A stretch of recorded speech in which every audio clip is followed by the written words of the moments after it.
Now, choosing or making a choice is one of the only true freedoms that any of us really have, is to make a choice.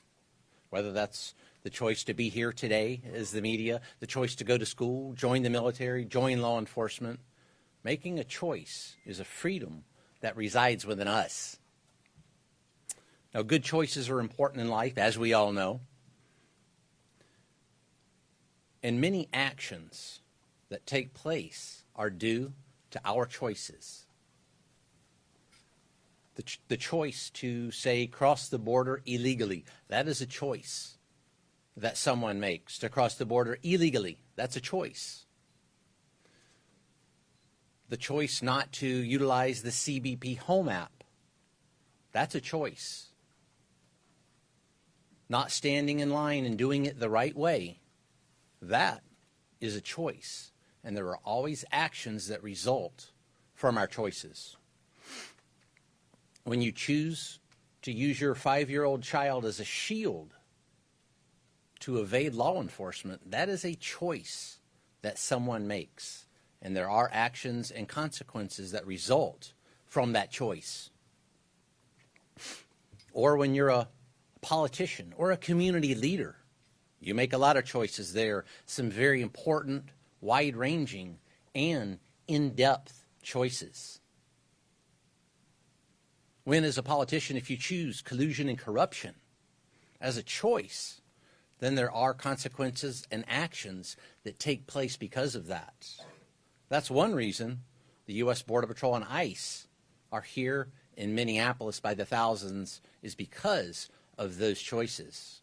When politicians, community leaders, and some journalists engage in that heated rhetoric we keep talking about, when they make the choice to vilify law enforcement, calling law enforcement names like Gestapo, or using the term kidnapping, that is a choice that is made. There are actions and consequences that come from those choices. And then when you choose, when someone chooses to listen to a politician, a so-called journalist, a community leader that spouted that type of vilification towards law enforcement or anything else, when you choose to listen to that, that is a choice, and there are consequences and actions there also. I think we saw that yesterday.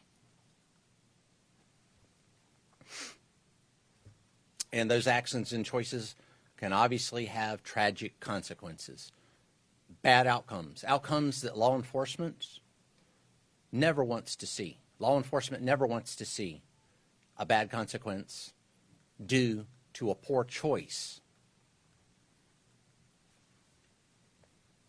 Now, these choices have reverberations throughout society. Let's take a look at, go ahead and put that on the screen, please. Yesterday, Border Patrol agents were engaged in a targeted law enforcement effort to apprehend this individual here, Mr. Jose Huerta Chuma. Look at his criminal record: domestic assault, intentional infliction of bodily harm, disorderly conduct. He's also got some other records there as well. This individual remains at large today.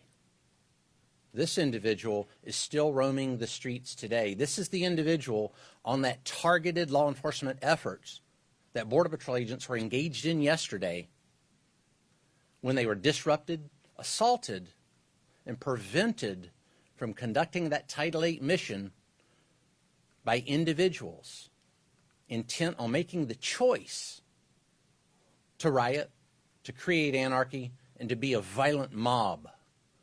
This individual walks the streets today because of those choices made by politicians and those perhaps weaker-minded constituents that chose to follow directions of those politicians. Sad state of affairs.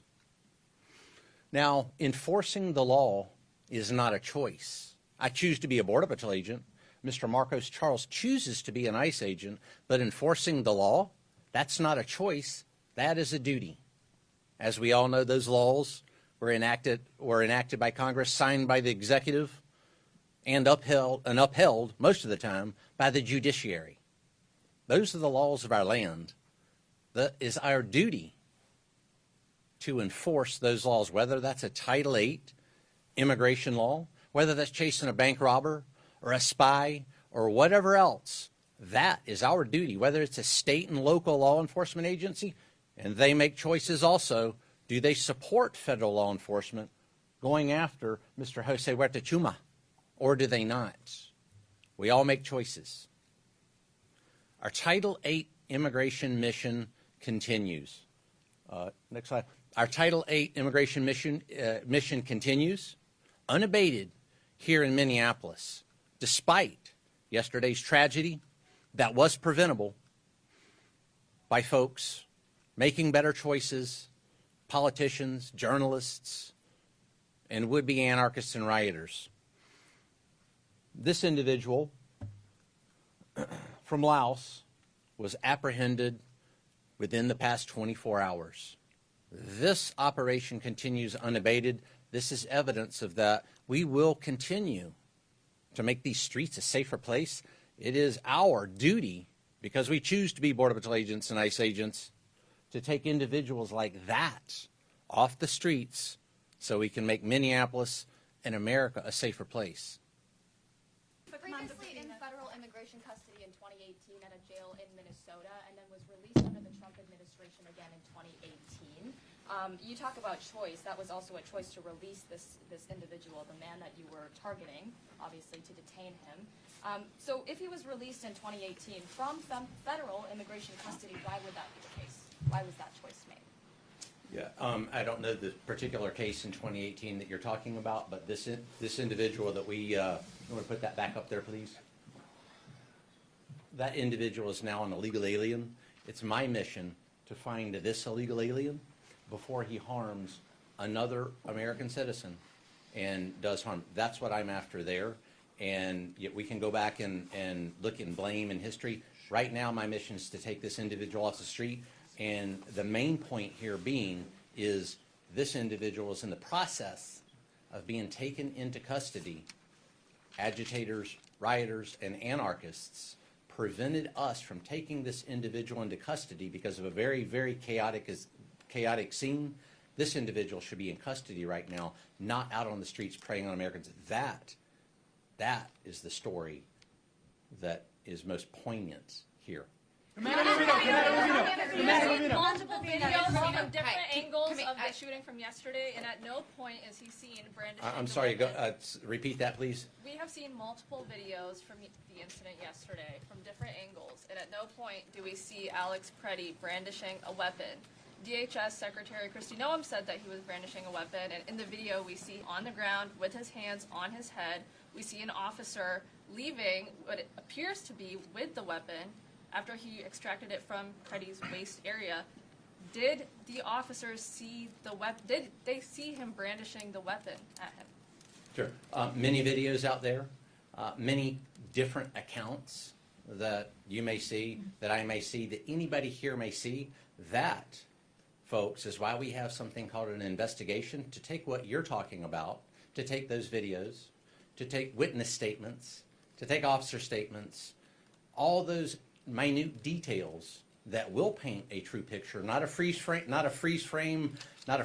concept, and paint a larger picture of what really happened. That is why we investigate, so we can get to the truth, so there's not speculation. Speculation after 24 hours, you've got a lot of speculation in there. That officer, let's think of what those agents were doing on that scene, making a split-second decision. You've had 24 hours to try and armchair quarterback things. That agent had a split second to make a decision. Commander Bovino, between your agency, Commander It's Bovino. not speculation. Who's next? CNN right here. Commander, was Alex Pretti armed when he was shot? Again, the investigation is going to uncover all those facts, things like how many shots were fired, where were the weapons located. All those facts are going to come out in the investigation. I wasn't there wrestling that assaultive subject that was assaulting Border Patrol agents. I wasn't there wrestling him myself, so I'm not going to speculate. I'm going to wait for that investigation to come. No, don't interrupt me. I'm going to wait till that investigation comes out until I make a decision there. If there's an investigation going on and you have not concluded, isn't it possible this was a bad shooting? Or have you already concluded for yourself that this was justified? I've not concluded anything. I've not given you a conclusion. But what I So do it's know, possible it's a bad shooting. what I do know is this individual was on that scene several minutes before that shooting, interfering with a lawful, legal, ethical law enforcement operation to arrest Jose Huerta Chuma. And again, it's back to choices. We just talked about choices. When someone makes the choice to come into an active law enforcement scene, interfere, obstruct, delay, or assault law enforcement officers, and they bring a weapon to do that, that is a choice that individual made. No, Commander Bovino, when it comes to the shooting, from what I understand, there were 2 agents who fired shots. We know one of the agents had 8 years experience, and we know he was a less lethal instructor and had this training. What did the other agent, what was his history, and are they both working right now, or are they on administrative leave? All agents that were involved in that scene are working, not in Minneapolis, but in other locations. That's for their safety. There's this thing called doxing, and the safety of our employees is very important to us. So we're going to keep those employees safe. As far as the number of shots, the number of agents involved, that, again, is going to come out in the investigation. I'm not going to speculate on who did what, when they did it, how they did it, or what exactly occurred there. I'm going to wait for the investigation to let me know what happened. Say that one of them did have 8 years experience, so we are talking about one of the agents. Why Yes. not talk about the other who shot as well? Because before those facts come out, we need to ensure that we're talking truthfully and accurately. And before I speculate, I'm going to talk truthfully and accurately. Between your agency, Border Patrol, and Mr. Charles, your agency, ICE, we've now seen 2 separate people shot and killed by your officers within 17 days. Do either of you plan on taking any accountability for those actions?